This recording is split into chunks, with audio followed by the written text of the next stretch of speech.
Gürcüstanda qrantlar haqqında qanuna dəyişikliklər və həmin paketə daxil olan digər qanun layihələri bugün Hüquq Məsələləri Komitəsinin iclasında ikinci oxunuşda müzakirə olunur. Layihələr arasında konstitusiya orqanlarının tanınmasının cinayət məsuliyyəti yaratmasını nəzərdə tutan təşəbbüs də var.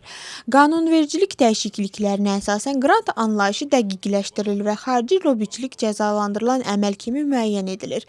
Qrant istənilən şəxs tərəfindən hər hansı subyektə verilən və hakimiyyətə təsir göstərmək məqsədi daşıya bilən pul və ya natural vəsait kimi qiymətləndiriləcək.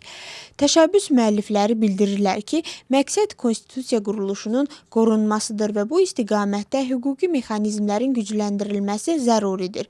Müxalifət isə hesab edir ki, bu dəyişikliklər ifadə azadlığını məhdudlaşdırır və hakim partiya legitimlik problemini hüquqi yollarla həll etməyə çalışır. Sabah Prezident Mixail Kavelaşvili parlamentin plenar iclasında illik hesabatla çıxış edəcək.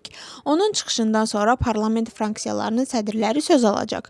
Prezidentə yekun nitq üçün də imkan veriləcək və bundan sonra plenar iclas bağlanacaq.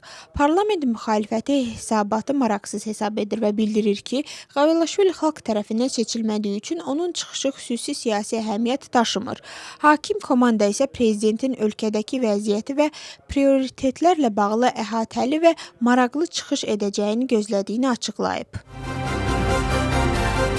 ABŞ dövlət katibi Marco Rubio Slovakiyanın baş naziri ilə birgə keçirdiyi mətbuat konfransında bəyan edib ki, ABŞ-ın mövqeyi ondan ibarətdir ki, bütün ölkələr öz milli maraqlarına uyğun siyasət yürütməlidir.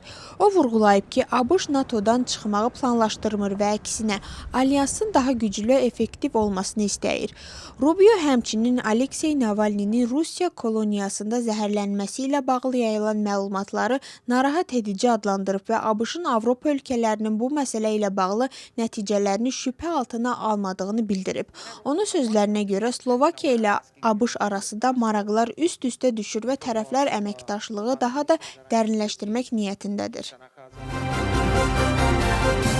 Slovakiyanın baş naziri Robert Fico bəyan edib ki, Ukrayna, Macaristan və Slovakiyaya qarşı siyasi şantaj alətindən istifadə edir.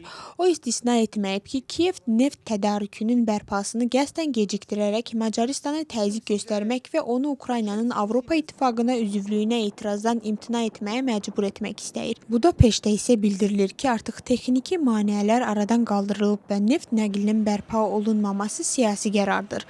Xatırladaq ki, Rusiya neftinin Ukrayna ərazisi vasitəsilə Macaristana tranziti 27 yanvarda Rusiya hücumu səbəbilə dayandırılmışdı.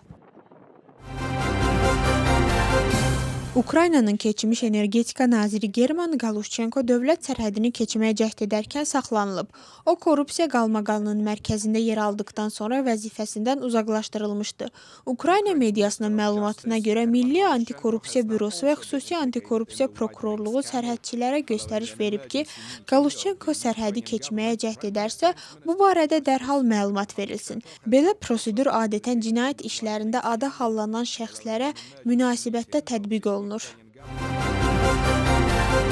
İtaliyanın baş naziri Giorgia Meloni, Almaniya kansleri Friedrich Merz'in ABŞ administrasiyasına yönəlik tənqidini və Avropanın ABŞ-dan asılılığı azaltmalı olduğu barədə çağırışını bölüşmür. Meloni hesab edir ki, Avropa təhlükəsizlik sahəsində daha çox məsuliyyət götürməli və öz imkanlarını gücləndirməlidir. Lakin o, Avropanın ABŞ-la əməkdaşlıqdan imtina etməsinin düzgün yanaşma olmadığını vurğulayır və transatlantik tərəfdaşlığın davam etdirilməsinin vacibliyini qeyd edir.